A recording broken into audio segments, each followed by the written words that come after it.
Hello my dear learners, नमस्कार। I am Rakesh.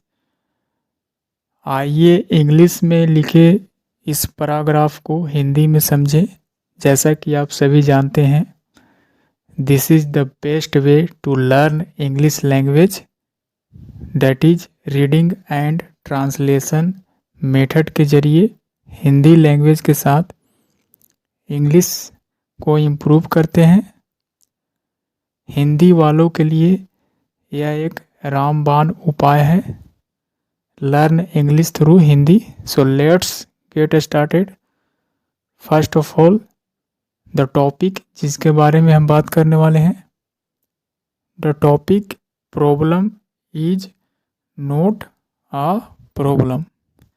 समस्या एक समस्या नहीं है। This is the Hindi meaning. So let's move on the first paragraph. I am going to read and translate into Hindi. Problems are tests. Problems are tests. कहने का मतलब है समस्याएं जो होती है क्या है, परीक्षण है, इम्तिहान है, एक जांच होती है, परख होती है। यानी कि समस्याएं क्या है, परीक्षण है, एक प्रकार की एग्जाम है, एक प्रकार की जांच है। दे टेस्ट आवर पेशेंस। कहा जा रहा है दे किसके लिए है, समस्याओं के लिए। ये जो समस्याएं हैं, दे टेस्ट जांच करती है, आवर पेशेंस हम लोगों की पेशेंस सब्र धैर्य को परखती है, जांच करती है। पेशेंस डेट इज धैर्य। Use the presence of mind. Use यानी कि इस्तेमाल कीजिए। This is an imperative sentence.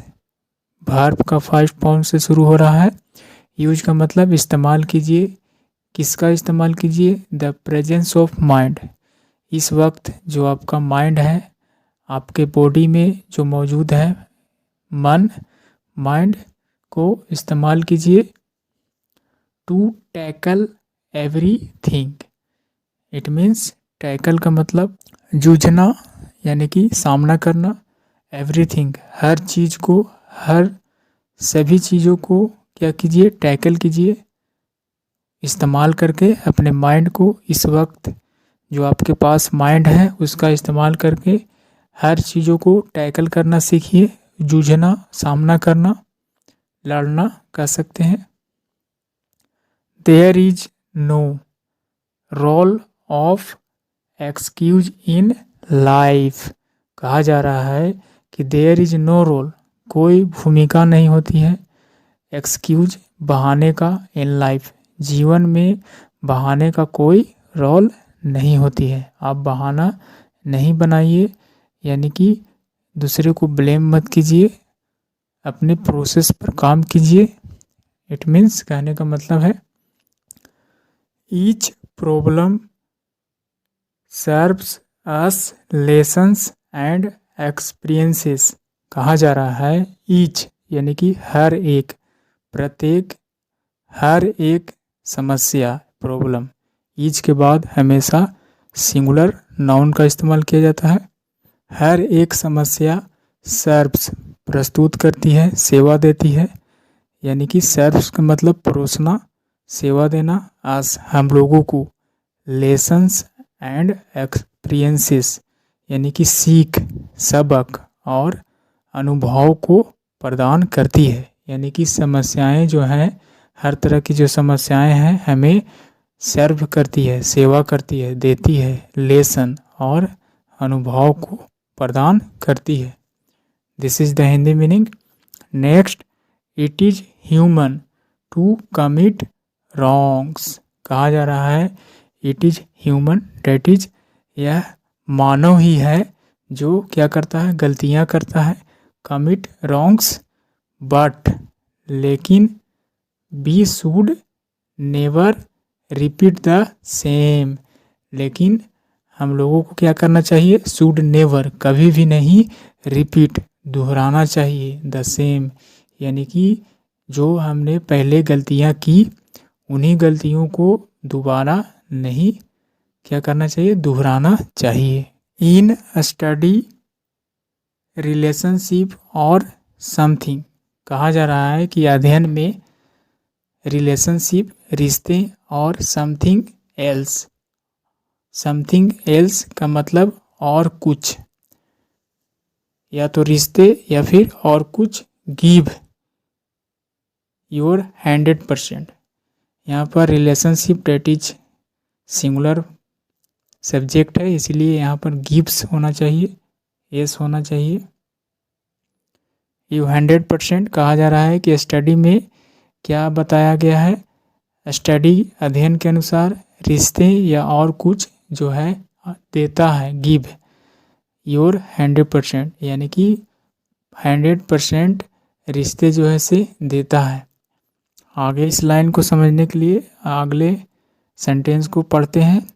Never expect from others because expectations always hurt us. कहा जा रहा है कि जो रिश्ते हैं, रिलेशनशिप और भी कुछ जो आपको 100% देता है, नेवर एक्सपेक्ट यानी कि कभी भी मत कीजिए उम्मीद, एक्सपेक्ट उम्मीद कीजिए, फ्रॉम अदर्स दूसरों से, अन्य लोगों से, बिकॉज क्योंकि एक्सपेक्टेशन जो है, उम्मीदें जो है, ऑलवेज हमेशा क्या करती है, हर्ट अस हम लोगों को चोट पहुंचाती है। हर्ट का मतलब चोट पहुंचाना।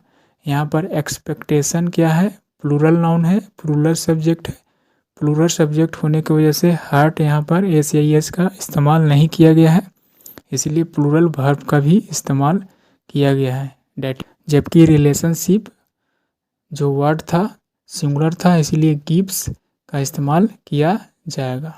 इस तरह से दूसरों लोगों से उम्मीद नहीं करना चाहिए, क्योंकि दूसरे लोगों की एक्सपेक्टेशन जो है से हम लोगों को हर्ट करती है। ओनली वन थिंग, मात्र केवल एक चीज़, इज है, इन आवर कंट्रोल हमारे नियंत्रण में, and that is to make a good friend. कहा जा रहा है कि एक चीज़ मात्र हमारे कंट्रोल में है, जो क्या है, is to make a good friend, एक अच्छा दोस्त बनाना ही मेरे कंट्रोल में है। Loneliness is far better than a bad memory. कहा जा रहा है कि लोनलीनेस अकेलापन क्या है, बेहतर होता है, देन बेटर देन यानी कि ज़्यादा, कहीं ज़्यादा बेहतर होता है, अ बैड मेमोरी एक खराब याददाश्त, एक खराब मेमोरी से कहीं ज़्यादा लोनलीनेस अकेलापन अच्छा होता है। इट में काउज डिप्रेशन और वन टू कमिट सुसाइड। कहा जा रहा है कि इट में यह जो है से कारण बन सकता है। इट में यहाँ पर में जो है मोडाल का इस्तेमाल किया गया है पॉसिबिलिटी बताने के लिए, ऐसा हो सकता है। बैड मेमोरी की बात हो रही है, यह कारण बन सकता है डिप्रेशन यानी कि अवसाद, तनाव, और force one two commit suicide यानी कि फोर्स कर सकता है।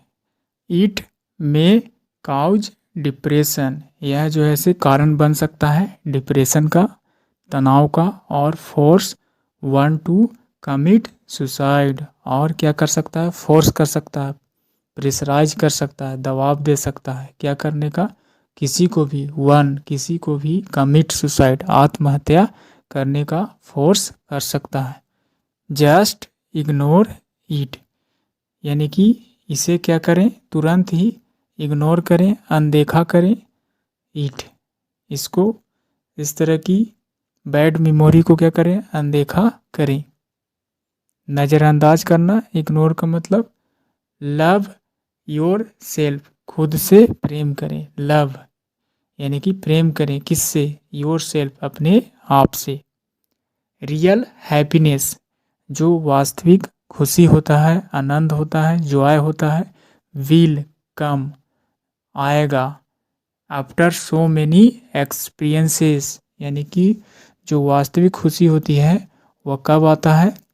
आफ्टर, यानी कि के बाद। सो मेनी एक्सपीरियंसेस, बहुत सारे अनुभवों के बाद जो है रियल हैप्पीनेस आता है, आएगा, कह सकते हैं। नेवर गिव अप, इसीलिए कहा जा रहा है नेवर, कभी भी मत हार मानो, कभी भी हार मत मानो। थैंक देम, धन्यवाद करो उनको, यानी उन अनुभवों को। For a lesson, so never commit suicide, यानी कि हार मानने के बजाय धन्यवाद करो। फॉर अ लेसन, सबक के लिए, सीख के लिए। सो, इसलिए नेवर कमिट सुसाइड, कभी भी मत करना क्या? आत्महत्या कभी भी मत करना। After every darkness there is light, कहा जा रहा है हर डार्कनेस, एवरी यानी कि प्रत्येक अंधेरे के बाद देयर इज लाइट, क्या होता है? प्रकाश होता है, अंधकार के बाद प्रकाश आता ही है। फर्स्ट, सबसे पहले you respect your self. First यानी कि सबसे पहले क्या कीजिए? आप रिस्पेक्ट कीजिए अपने आप को, यानी कि आदर कीजिए। योर सेल्फ, खुद को, यानी कि आप जो है सबसे पहले खुद को रिस्पेक्ट करें, सम्मान करें। ओनली देन, तभी, केवल तभी, अदर्स विल रिस्पेक्ट यू, यानी कि पहले क्या करें? रिस्पेक्ट योर सेल्फ, खुद को सम्मान करें। ओनली देन, तभी जो है अदर्स, दूसरे लोग भी विल रिस्पेक्ट, यानी कि सम्मान करेंगे यू, आपको।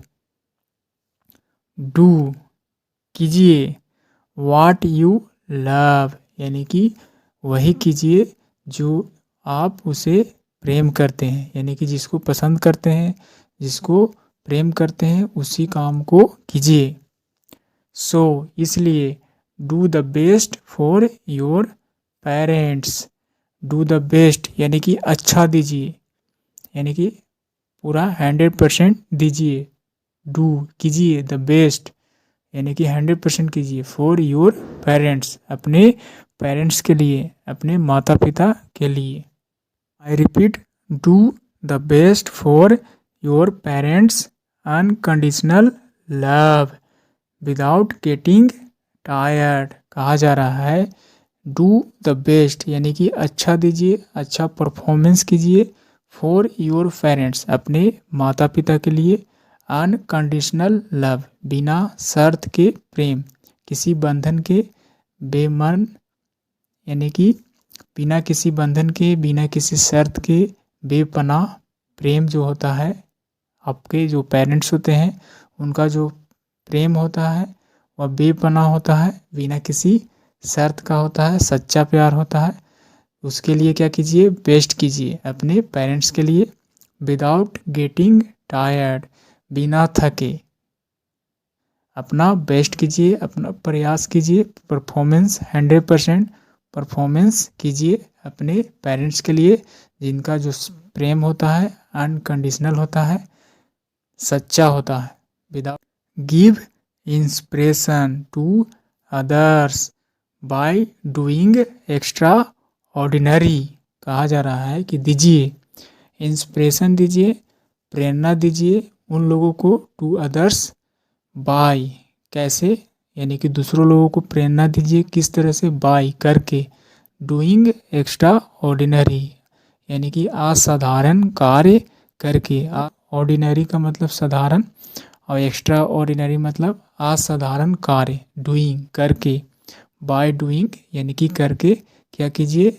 दूसरों लोगों को, अदर्स को इंस्पिरेशन दीजिए, प्रेरणा दीजिए। ड्यूरिंग प्रॉब्लम्स, कहा जा रहा है समस्याओं, यानी कि जिस समय समस्या होती है उस दौरान। ड्यूरिंग, ड्यूरिंग मतलब के दौरान, प्रॉब्लम्स समस्याओं के दौरान। Change the attitude to think, कहा जा रहा है कि जब आप समस्याओं से घिरे होते हैं उस दौरान क्या कीजिए? चेंज कीजिए, परिवर्तन कीजिए। परिवर्तन लाइए। द एटीट्यूड, अपने रवैये को, अपने मनोदशा यानी कि इंटेंशन, इरादा, जो एटीट्यूड होता है, नज़रिया जो होता है, टू थिंक, सोचने का जो नज़रिया होता है उसको परिवर्तन कीजिए जब आपके पास समस्याएं आती हो। Life is full of struggle, कहा जा रहा है कि जीवन क्या है, संघर्ष से भरा हुआ है, संघर्ष ही जीवन है। Life is full of struggle यानी कि संघर्ष से भरा हुआ है। बी ऑलवेज स्माइलिंग यानी कि बी का मतलब होइए, रहिए, बनिए। यहाँ पर रहिए का सेंस आ रहा है यानी कि हमेशा मुस्कुराते रहिए। बी ऑलवेज स्माइलिंग, हमेशा मुस्कुराते रहिए। Do not take life negatively यानी कि कभी भी जीवन को, लाइफ को नहीं लीजिए, नकारात्मक रूप से नहीं लीजिए, नेगेटिव थिंकिंग मत रखिए। एंजॉय एवरी डे, और हर दिन क्या कीजिए, आनंदित रहिए, आनंदित रहिए, एंजॉय कीजिए, मज़े में रहिए। That is the meaning of this statement. Enjoy every day, हर दिन एंजॉय कीजिए। So this is all about the paragraph